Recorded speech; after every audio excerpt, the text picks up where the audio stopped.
കാലം തെറ്റിയിറങ്ങിയ ചിത്രമെന്ന് പലരും വിശേഷിപ്പിച്ച സിനിമയാണ് 2000-ൽ പുറത്തിറങ്ങിയ ദേവദൂതൻ. രഘുനാഥ് പലേരിയുടെ തിരക്കഥയിൽ മോഹൻലാലിനെ നായകനാക്കി സിബി മലയിൽ സംവിധാനം ചെയ്ത ചിത്രമായിരുന്നു ഇത്. എന്നാൽ ഈ സിനിമയെ അന്നത്തെ കാലത്തെ പ്രേക്ഷകർ കൈയൊഴിയുകയാണുണ്ടായത്.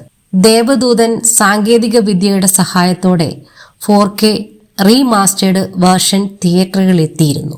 ഈ സിനിമയുടെ റിലീസിനെ കുറിച്ചും മോഹൻലാലിനെ കുറിച്ചും പറയുകയാണ് സിബി മലയിൽ. റെഡ് FM മലയാളത്തിന് നൽകിയ അഭിമുഖത്തിൽ സംസാരിക്കുകയായിരുന്നു അദ്ദേഹം. മോഹൻലാലിനോട് ആദ്യമായി ദേവദൂതന്റെ റിലീസിനെ കുറിച്ച് പറയുന്നത് പ്രൊഡക്ഷൻ ടീമിൽ നിന്നാണ്.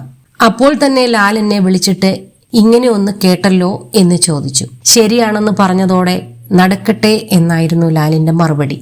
ഇന്ന് രാവിലെയും എന്നെ വിളിച്ചിരുന്നു. അദ്ദേഹം ഗുജറാത്തിലാണുള്ളത്. 3 ദിവസം മഴയായത് കാരണം ഷൂട്ടിംഗ് നിർത്തി നിൽക്കുകയാണെന്ന് പറഞ്ഞു. പൃഥ്വിരാജിന്റെ എമ്പുരാൻ എന്ന സിനിമയായിരുന്നു അത്. എങ്ങനെയാണ് ഇവിടെയുള്ള കാര്യങ്ങളെന്ന് ലാൽ ചോദിച്ചു. ടിക്കറ്റുകളൊക്കെ തീർന്നു പോയല്ലേ എന്നും അദ്ദേഹം ചോദിച്ചു.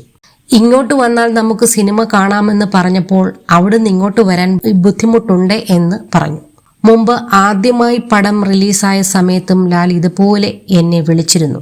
11 മണിയൊക്കെ ആയപ്പോൾ എന്തായി കാര്യങ്ങളെന്ന് ചോദിച്ചു. തിയേറ്ററിൽ ഇറങ്ങി ഷോ തുടങ്ങിയിട്ടുണ്ടെന്ന് ഞാൻ മറുപടി നൽകി. 1 മണിക്കൂർ കഴിഞ്ഞപ്പോൾ ലാൽ വീണ്ടും എന്നെ വിളിച്ചു.